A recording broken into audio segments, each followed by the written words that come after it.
दोस्तों, आज की हमारी जो कहानी है वो गुजरात के वडोदरा के रहने वाले संदीप की है। तो चलिए अब ये कहानी संदीप के पॉइंट ऑफ व्यू से सुनते हैं। दोस्तों, मेरा नाम संदीप है और मैं गुजरात के वडोदरा का रहने वाला हूँ और मैं पिछले कई सालों से गुजरात के वडोदरा में ही ऑटो रिक्शा चलाने का काम करता हूँ। लेकिन यह जो कहानी है ये उस वक्त की है जब मैं मुंबई में फूड डिलीवरी बॉय का काम किया करता था। उसी दौरान मेरे साथ वो डरावनी घटना हुई थी और वह घटना इतनी ज्यादा खतरनाक और भयभीत कर देने वाली थी कि उसके होने के बाद मैंने हमेशा हमेशा के लिए ही फूड डिलीवरी बॉय का काम करना छोड़ दिया था, क्योंकि मुझे लगा कि वह घटना मेरे साथ दोबारा फिर कभी भी हो सकती है। दरअसल यह बात उन दिनों की है जब मुझे मुंबई में फूड डिलीवरी बॉय का काम करते हुए लगभग 3 साल का समय हो चुका था। लेकिन उन 3 सालों के दौरान मेरे साथ कभी भी कोई भी ऐसी घटना नहीं हुई जिसकी वजह से मुझे थोड़ा बहुत भी डर का एहसास हो। मैं महीने में 15 दिन की शिफ्ट में और 15 दिन नाइट की शिफ्ट में काम करता था और उन 3 सालों में नाइट की शिफ्ट में काम करते वक्त भी मुझे कभी भी डर का एहसास नहीं हुआ था। लेकिन उस एक घटना ने मेरे अंदर डर को इतना ज्यादा पैदा कर दिया था कि अब मैं वो काम करने के लिए बिल्कुल भी तैयार नहीं था और मैं उसी वक्त वो काम छोड़कर वडोदरा आ गया था और फिर कुछ ही दिनों बाद यहाँ पर ऑटो चलाने का काम शुरू कर दिया।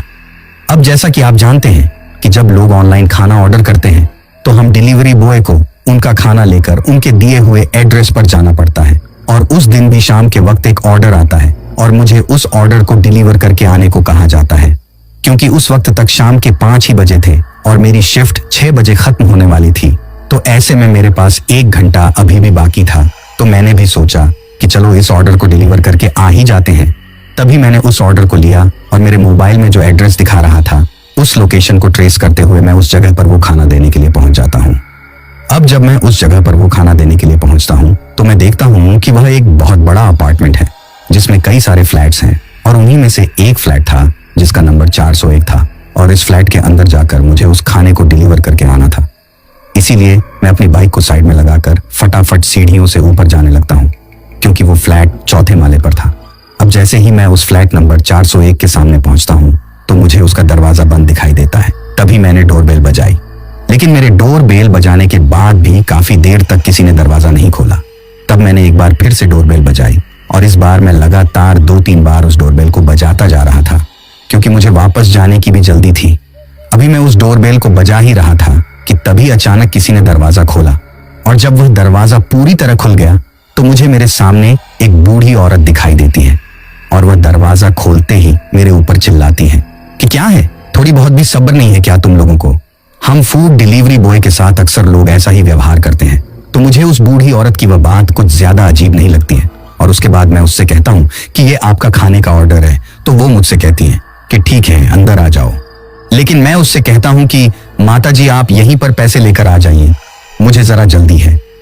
मेरे मुंह से यह बात सुनकर वह बूढ़ी औरत एक बार तो घूर कर मेरी तरफ देखती है और फिर मुझसे कहती है कि तुम्हें चाहे कितनी ही जल्दी हो, लेकिन यहाँ का काम तो हमारे हिसाब से ही होगा। अगर तुम्हें पैसे लेने हैं तो अंदर आकर चुपचाप बैठ जाओ, मैं अभी लाकर देती हूँ। फिर वह बूढ़ी औरत 1-2 कदम आगे की तरफ बढ़ती है और तभी पलटकर फिर से मुझसे कहती हैं कि वैसे भी तुम अब कहीं पर जाकर क्या करोगे, क्योंकि अब तुम कहीं पर जाने के लायक तो बचे नहीं हो, क्योंकि अब तुम हमारे पास आ गए हो। उस बूढ़ी औरत की वह बात मुझे बहुत ज्यादा अजीब लगती है।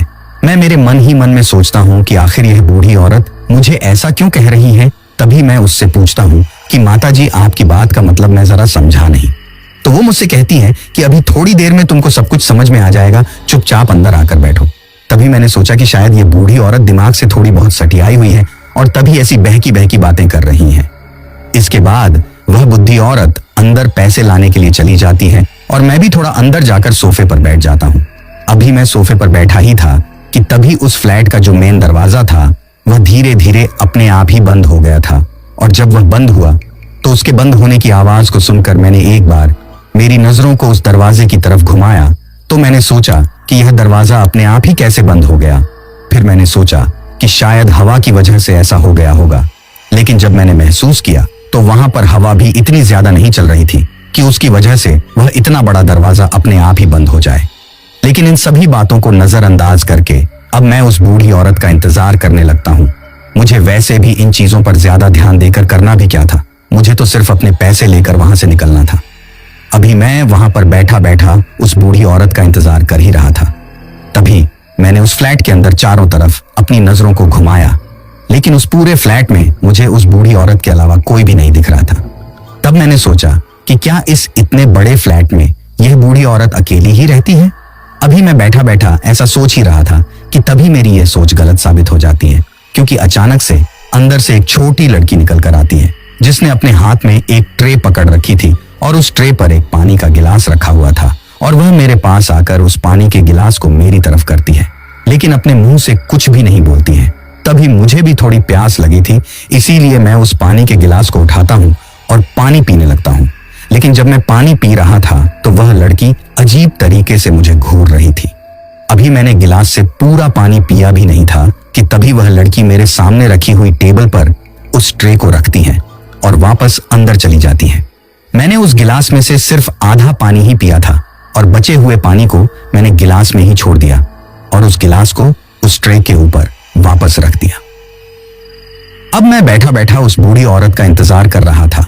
जब मैंने घड़ी में टाइम देखा तो मुझे वहीं पर 6 बज चुके थे। तभी मैं सोच रहा था कि आज तो मैं बहुत ही ज्यादा लेट हो गया हूं। अब जैसे जैसे दिन ढलता जा रहा था वैसे वैसे अंधेरा होता जा रहा था। लेकिन जब मैं वहां पर बैठा था तो मैंने एक चीज को नोटिस किया कि उस पूरे फ्लैट में कहीं पर भी लाइट नहीं जली हुई थी, और अब जैसे जैसे दिन ढल रहा था वैसे वैसे उस फ्लैट के अंदर थोड़ा थोड़ा अंधेरा होता जा रहा था। इसके बाद मैंने सोचा कि ये कैसे अजीब लोग हैं, घर के अंदर भी लाइट जलाकर नहीं रखते। और उसके बाद मैंने एक बार उस बूढ़ी औरत को आवाज लगाई कि माता जी, कितना टाइम और लगेगा, लेकिन मेरी आवाज का अंदर से कोई भी जवाब नहीं आता है। उसके बाद मैंने लगभग 10 मिनट तक वहां पर और इंतजार करने की सोची। मैंने सोचा कि या तो 10 मिनट के अंदर वह बूढ़ी औरत अंदर से पैसे लेकर आ जाए, और अगर वह नहीं आती है तो मैं खुद अंदर जाकर उससे पैसे ले आऊंगा, क्योंकि भला मैं कब तक यहाँ पर ऐसे ही बैठा रहूंगा। अब कुछ ही देर में वह 10 मिनट भी गुजर जाती है, लेकिन अंदर से वह बूढ़ी औरत नहीं आती है। उसके बाद मैंने सोचा कि अब तो मुझे ही अंदर जाकर पैसे लेकर आने पड़ेंगे, क्योंकि अक्सर हमारे साथ ऐसा होता था कि लोग खाना लेकर अंदर तो चले जाते थे, और जब उनके पास पैसे नहीं होते थे तो वह लोग बाहर ही नहीं निकल कर आते थे। और आज मैंने सोचा कि शायद यहाँ भी कुछ ऐसा ही है। शायद उस बूढ़ी औरत के पास खाने के पैसे देने के लिए तो होंगे नहीं, और वह अंदर जाकर छुप गई है। तभी मैं उस सोफे से उठा और अब अपने कदमों को धीरे धीरे अंदर की तरफ बढ़ाते हुए आवाज लगाते हुए अंदर की तरफ जा रहा था कि माता जी, आप कहाँ हैं? मुझे जल्दी से पैसे दे दीजिए, मुझे काफी ज्यादा लेट हो रहा है। अब मैंने अंदर की तरफ जाते हुए 2-3 बार आवाज लगाई, लेकिन मुझे कोई भी जवाब नहीं मिला। तभी मैंने उस फ्लैट के अंदर जो बेडरूम था उसके अंदर झांक कर देखा, लेकिन उस बेडरूम में भी कोई नहीं था। अभी मैं उस बेडरूम में देख ही रहा था कि तभी मुझे मेरे कानों में उस फ्लैट के अंदर जो किचन था उसके अंदर से कुछ खाने की आवाज सुनाई देती है, जिसको सुनने के बाद मैंने अपने कदमों को उस किचन की तरफ बढ़ाया। लेकिन किचन के अंदर जाने से पहले भी मैंने 2-3 बार आवाज लगाई, लेकिन इस बार भी मुझे मेरी आवाज का कोई जवाब नहीं मिला। इतनी बार आवाज लगाने के बाद भी जब मुझे कोई जवाब नहीं मिला तो अब मुझे उस बूढ़ी औरत के ऊपर गुस्सा आ जाता है, और मैं किचन के बाहर खड़ा खड़ा ही उसे कहने लगता हूँ कि अगर खाने के पैसे देने के लिए नहीं होते तो आप लोग खाना मंगवाते ही क्यों हो, और हम जैसे लोगों का टाइम खराब क्यों करते हो। अब मैं इतना कहकर उस किचन की तरफ आगे बढ़ा, और जैसे ही मैं उस किचन के अंदर गया तो सामने का नजारा देखकर मैं तो हक्का बक्का रह गया। मैंने सोचा कि मैं ये मेरी आंखों के सामने क्या देख रहा हूँ। अब डर के मारे मेरे शरीर से पसीना निकलने लगा था और मेरे हाथ पैर कांपने लगे थे। मुझे लगा कि आज मैं एक बहुत बड़ी मुसीबत में फंस गया हूँ। अब तक तो मैं उस बूढ़ी औरत को बार बार आवाज लगा रहा था, लेकिन अब सामने का मंजर देखने के बाद मेरे हलक से आवाज भी नहीं निकल रही थी। तभी मैंने सोचा कि पैसे वैसे गए भाड़ में, मुझे किसी तरह अपनी जान बचाकर यहाँ से निकलना चाहिए। और जैसे ही मैंने वहां से निकलने की सोची और वहां से भागना चाहा तो मैंने देखा कि मैं चाहकर भी अपने आप को हिला नहीं पा रहा हूँ। मैं जैसे उस किचन में खड़ा था वैसा का वैसा ही वहीं पर जम गया था। मुझे ऐसा लग रहा था कि जैसे मेरे पैरों को किसी ने वहीं पर चिपका दिया हो। मेरा मन तो वहां से निकलने की कर रहा था, लेकिन शरीर बिल्कुल भी नहीं हिल रहा था। दरअसल जब मैं उस किचन के अंदर गया तो मैंने देखा कि वह बूढ़ी औरत और वो जो छोटी बच्ची थी वो उस किचन में नीचे फर्श पर बैठकर कुछ खा रही थी। और जब मैंने उस थोड़े थोड़े अंधेरे में गौर से देखा तो मुझे दिखा कि फर्श पर किसी इंसान की एक लाश पड़ी हुई है और उस लाश पर एक भी कपड़ा नहीं है, यानी कि वह लाश बिल्कुल बिना कपड़ों के उस फर्श पर पड़ी हुई थी, लेकिन उसका सर नहीं था। यह देखकर तो मेरी हवाइयां ही उड़ गई थी, लेकिन जिसकी वजह से मेरे डर का स्तर 7वें आसमान पर पहुंच गया था वो ये था कि वह बूढ़ी औरत और वह लड़की उस लाश के सीने को चिढ़कर उसकी कलेजी को निकाल कर खा रही थी, और उन्होंने जो खाने का सामान ऑर्डर किया था वह उसको उस कलेजी से लगा लगा कर खा रही थी, और वह लाश बीच में से बुरी तरीके से फटी पड़ी थी और उस पूरे किचन में चारों तरफ खून ही खून हो रहा था। अब यह मंजर देखकर आप कल्पना कर सकते हो कि उस वक्त मेरी क्या हालत हुई होगी। अब मैं एकटक खड़ा खड़ा उन दोनों की तरफ देख रहा था। मुझे समझ ही नहीं आ रहा था कि मैं क्या करूं, क्योंकि मेरा दिमाग बिल्कुल सुन्न पड़ गया था। तभी अचानक उस बूढ़ी औरत ने अपनी गर्दन को घुमाया और मेरी तरफ देखा, और मेरी तरफ देखकर वह बूढ़ी औरत मुझसे कहती है कि तू यहाँ क्या कर रहा है? तुझे बाहर बैठने के लिए बोला था ना, तुझसे थोड़ी बहुत देर का भी इंतजार नहीं हुआ। दिख नहीं रहा कि बच्ची भूखी है, मैं इसे खाना खिला रही हूँ। उस बूढ़ी औरत के मुंह से वो सब बातें सुनकर मैं तो किसी तोतले की तरह करने लगा था। मैं चाह कर भी अपने मुंह से कुछ नहीं बोल पा रहा था। मैं उस बूढ़ी औरत से कहना चाहता था कि आप अपने पैसों को रखो, लेकिन मुझे तो यहाँ से बाहर निकलने दो, मुझे जाना है, मुझे यहाँ से जाने दो। जब वह बूढ़ी औरत मुझे वो सब कुछ कह रही थी तो उसका चेहरा देखकर मेरी आंखें फटी की फटी ही रह गई थी, क्योंकि अब उसका चेहरा पहले से भी काफी ज्यादा फटा हुआ और सड़ा हुआ सा लग रहा था, और उसके साइड के जो 2 दांत थे वो काफी ज्यादा लंबे हो गए थे, और उन्हीं 2 दांतों से वह बूढ़ी औरत उस लाश के सीने को चिढ़कर उस कलेजी को निकालकर चबा चबा कर खा रही थी, और साथ में उस बच्ची को भी खिला रही थी। जब मैंने मेरी नजरें उस बच्ची की तरफ घुमाई तो वह छोटी लड़की भी दिखने में उस बूढ़ी औरत से कम डरावनी नहीं लग रही थी। तभी वह बूढ़ी औरत अचानक से मेरी तरफ देखकर अजीब तरीके से हंसने लगती है। जब वह हंस रही थी तो उसका चेहरा देखकर मैं बहुत ज्यादा डर गया था, क्योंकि उसका पूरा चेहरा खून से सना हुआ था और अब उसके मुंह से खून की लार टपक रही थी, और मेरी तरफ हंसते हुए देखकर वह उस छोटी लड़की से कहती है कि देख रही हो बिटिया, तुम्हारे लिए थोड़े बहुत दिन के खाने का इंतजाम और हो गया। अब 2-4 दिन में तो हम दोनों इसे खत्म कर देंगे, और उसके बाद जो नया माल आया है उसे खाएंगे, और तब तक कोई ना कोई और दूसरा आ ही जाएगा। उन दोनों की वो सब बातें सुनकर मेरी तो फटके हाथ में आ गई थी। मुझे ऐसा लग रहा था कि मुझे शायद डर के मारे यहीं पर हार्ट अटैक आ जाएगा और मैं वैसे ही मर जाऊंगा, क्योंकि उस वक्त मेरी आंखों के सामने जो मंजर था वो इतना ज्यादा डरावना था कि उसकी कोई कल्पना भी नहीं कर सकता। अब अचानक वह बूढ़ी औरत वहां से खड़ी होती है और मुझसे कहती हैं कि देख रहे हो इस लाश को, ये भी तुम्हारी तरह यहाँ पर खाना डिलीवर करने के लिए ही आया था, लेकिन इसे भी तुम्हारी तरह थोड़ी बहुत देर का इंतजार करना भी पसंद नहीं था, और जिन लोगों को इंतजार करना पसंद नहीं होता वह लोग हमको पसंद नहीं होते।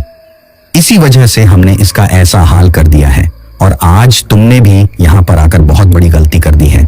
अब हम दोनों मिलकर तुम्हारा इससे भी ज्यादा बुरा हाल करेंगे, और उस बूढ़ी औरत के मुंह से ये बात सुनकर तो मैं आपको बता भी नहीं सकता कि उस वक्त मेरे ऊपर क्या बीत रही थी। मुझे ऐसा लग रहा था कि जैसे अब मैं मेरे जीवन के अंतिम पलों को जी रहा हूँ और मैं कुछ ही देर में शायद अब मरने वाला हूँ। अब वो सब देखकर मुझे ये तो समझ में आ गया था कि यह जो बूढ़ी औरत और ये जो छोटी बच्ची है, ये कोई जिंदा इंसान तो नहीं है, बल्कि ये कोई भूत प्रेत या फिर डायन है, जिन्होंने आज मुझे अपने जाल में फंसा लिया है, और आज ये मुझे भी जान से मार देंगी। अभी मैं मेरे मन में यह सब सोच ही रहा था कि तभी अचानक वह बूढ़ी औरत धीरे धीरे कदमों को मेरी तरफ बढ़ाते हुए मेरे पास आती है, और उसने एक जोर की लात मेरे पैरों पर मारी, और जैसे ही उसने वह लात मेरे पैरों पर मारी तो मैं धड़ाम से नीचे फर्श पर गिर जाता हूँ। इसके बाद वह बूढ़ी औरत उछलकर मेरे ऊपर बैठ जाती है और अपने दोनों हाथों से जोर से मेरी गर्दन को मरोड़कर तोड़ने की कोशिश करती है। अब मैं अपनी जान को बचाने के लिए किसी तरह अपने दोनों हाथों से उससे अपनी गर्दन को छुड़ाने की कोशिश कर रहा था। तभी अचानक वह जो छोटी डायन थी वो वहां पर आती है, और उसने मेरे दोनों हाथों को जोर से खींचकर पीछे की तरफ कर लिया था। अब मेरा शरीर पूरी तरीके से उन दोनों के काबू में था। तभी वह बूढ़ी डायन अचानक से मुझसे कहती है कि तुम खाना डिलीवर करने वाले लोगों ने ही हमारी हंसती खेलती जिंदगी को बर्बाद कर दिया था। अगर तुम लोग उस दिन हमें वह जहरीला खाना देकर नहीं जाते तो उसको खाकर मैं और मेरी पोती नहीं मरते। लेकिन तुम लोगों को क्या लगा था कि तुम लोग इस तरह से हमको जहरीला खाना देकर मार दोगे और बच जाओगे? नहीं, ऐसा कभी नहीं हो सकता। हम 2 लोगों के बदले में न जाने मैं तुम जैसे कितने लोगों को मारकर हमारी मौत का बदला लूंगी। तुम लोगों ने बहुत ज्यादा गलत किया था हमारे साथ। आखिर इस छोटी सी बच्ची ने भी तुम्हारा क्या बिगाड़ा था जो तुमने इसके ऊपर भी थोड़ी बहुत दया नहीं की। मुझे ये सब बातें कहकर वह बूढ़ी डायन अजीब तरीके से हंसने लगती है और अब उसके हाथों के नाखून मेरी गर्दन के अंदर घुसने लगे थे और मेरी गर्दन से बाहर खून की बूंदें निकलने लगी थी। तभी वह बूढ़ी डायन अपने मुंह को मेरे गर्दन की तरफ लेकर जाती है। जैसे ही उसने अपने मुंह को मेरी गर्दन की तरफ किया, उस वक्त मुझे लगा कि अब शायद यह अपने नुकीले दांतों से मेरी गर्दन को काट देगी और मैं यहीं पर तड़प तड़प के मर जाऊंगा।